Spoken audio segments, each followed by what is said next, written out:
چلیے ایک یہ اس کو دیکھتے ہیں.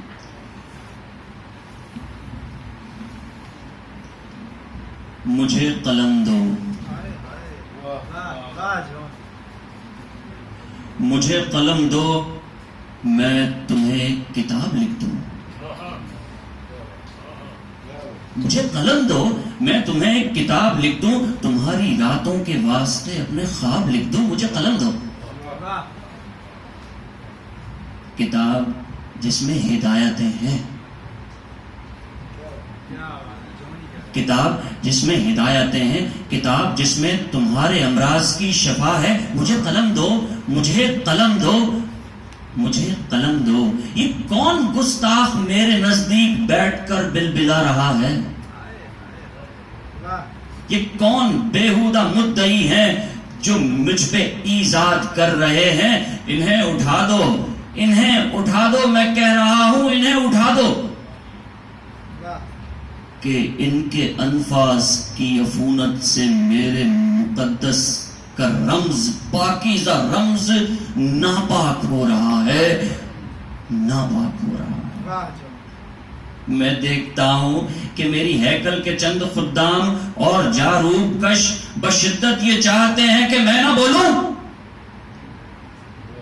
یہ چاہتے ہیں کہ میری آواز سینے میں گھٹ کے رہ جائے، میں نہ بولوں. مجھے قلم دو، مجھے قلم دو.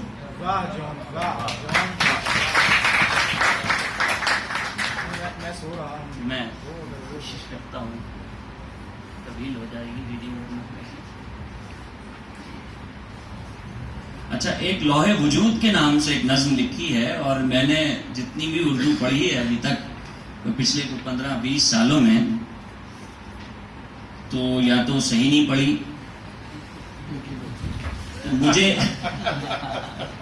مجھے اس طرح کی نظم سننے میں آئی نہیں.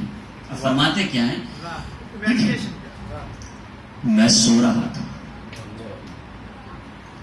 میں سو رہا تھا، میں جو ہی جاگا اور آنکھ کھولی تو دیکھتا ہوں کہ میرے سینے پہ شہر تعمیر ہو چکا ہے.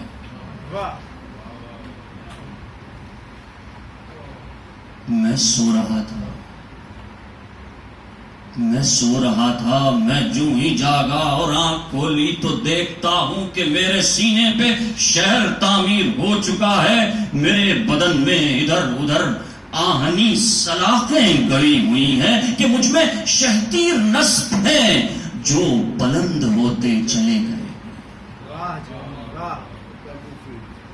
میں سو رہا تھا، میں سو رہا تھا، میں جو ہی جاگا اور آنکھ کھولی تو دیکھتا ہوں کہ میرے سینے پہ شہر تعمیر ہو چکا ہے. میرے بدن میں ادھر ادھر آہنی سلاخیں گڑی ہوئی ہیں کہ مجھ میں شہتیر نصب ہیں جو بلند ہوتے چلے گئے ہیں. میرے ہاتھوں، ہتھیلیوں اور سارے ڈھانچے پہ اینٹ پتھر پڑا ہوا ہے اور اس پہ روڑا ٹوٹا ہوا ہے. میں سو رہا تھا، میرے ہاتھوں، ہتھیلیوں اور سارے ڈھانچے پہ اینٹ پتھر پڑا ہوا ہے اور مجھ پہ اور اس پہ روڑا کٹا ہوا ہے. پھر اس پہ قیز و قذف کی تہ ہے، پھر اس پہ قیز و قذف کی تہ ہے، پھر اس پہ سنگین پرت جمع ہے کہ جس میں قیز و قذف کے ٹانکے لگے ہوئے ہیں. میں سو رہا تھا. یہ کوی و برزن کے سلسلے ہیں، یہ کوی و برزن کے سلسلے ہیں جو پھیلتے ہی چلے گئے ہیں. بہم فشار آوری کا از ہم گسستہ ہوگا، میری سماعت پہ پنہا شدید پتھراؤ کر رہا. شکستہ ڈھانچوں کے خنخنے سائے اپنے کاندھے پہ نیلے دھبوں کا بوجھ اٹھائے. سیاہ جونجل خنخناتے خبیث مخروط پوش ہنگروں کے آگے پیچھے گھسٹ رہے ہیں. میں سو رہا تھا. یہ زندہ بنیاد شہر ہے، یہ زندہ بنیاد شہر ہے اور میں اس کے نیچے دبا پڑا ہوں. یہ زندہ بنیاد شہر ہے، میں اس کے نیچے دبا پڑا ہوں۔ وہ کون ہے جو مجھے نکالے؟ وہ کون ہے جو مجھے نکالے؟ وہ کون ہے جو مجھے نکالے؟